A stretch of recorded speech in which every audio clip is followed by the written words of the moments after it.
الله الرحمن الرحيم.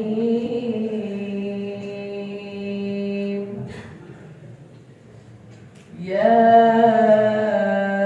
أيها الذين آمنوا اتقوا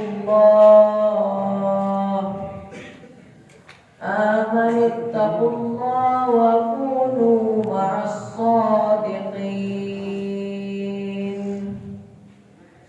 ما كان لأهل المدينة ومن حولهم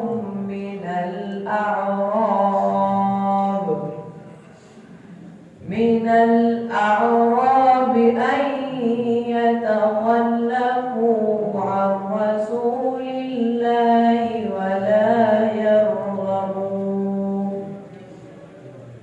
ولا يرغبوا بأنفسهم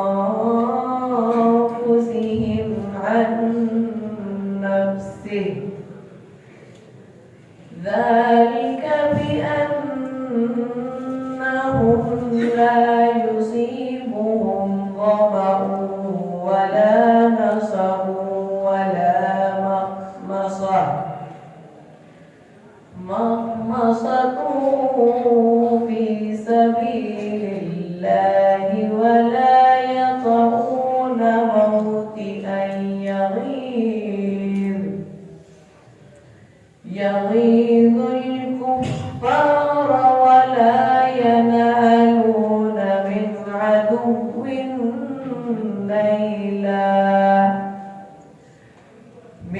عدو نيلا إلا كتب لهم به عمل صالح.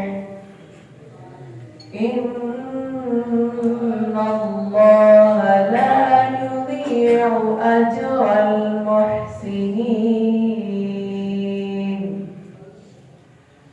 ولا ينفقون نفقة صغيرة ولا كبيرة ولا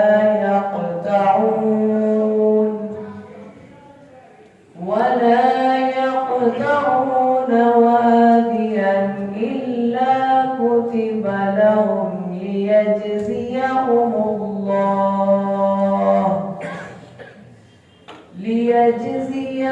الله أحسن